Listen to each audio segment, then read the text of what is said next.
ہماری مارکیٹ میں بہت ساری جگہوں پر یہ ہوتا ہے، ہمارے ہول سیلر حضرات، ریٹیلر حضرات، کارخانے دار اور خام مال بیچنے والے، جو بھی ہر شخص اپنے اعتبار سے دیکھیں کہ ایک مدت مقرر ہوتی ہے جناب کہ آپ نے اس ٹائم تک پیمنٹ کرنی ہے۔ اب وہ ٹائم آ گیا لیکن اس کے باوجود ٹال مٹول،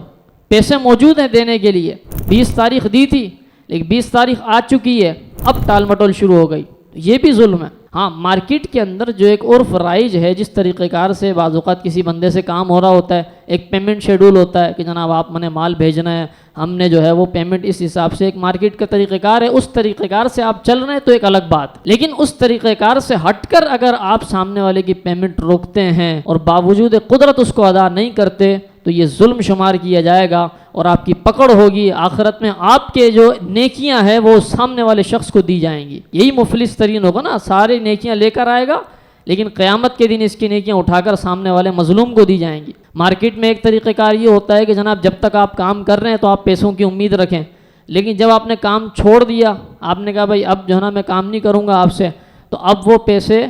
آپ کے یا تو ڈوب گئے یا پھر ایک عرصے کے بعد دیے جائیں گے، 2 سال میں، 3 سال میں، 4 سال میں، آہستہ آہستہ کر۔ وہ کہتا ہے جناب آپ کام کرو، ہم سے کام نہیں کرو گے تو پیمنٹ ایسے ہی ملے گی۔ یہ بھی ظلم ہے، جب آپ سے سامنے والا نہیں کام کرنا چاہ رہا، ایک مارکیٹ کا طریقہ کار ہے، جس طریقہ کار کے مطابق سب چلتے ہیں تو اس طریقہ کار کے مطابق چلے۔ سیزن کے ٹائم پہ آپ کے پاس پیسہ بھی موجود ہے، سب کچھ ہے، آپ سامنے والے کو نیل کر سکتے ہیں، کلیئر کر سکتے ہیں۔ اگر آپ نہیں کرتے آپ ظالم ہوں گے، تو اس طرح سے ظلم سے ہمیں بچنا چاہیے۔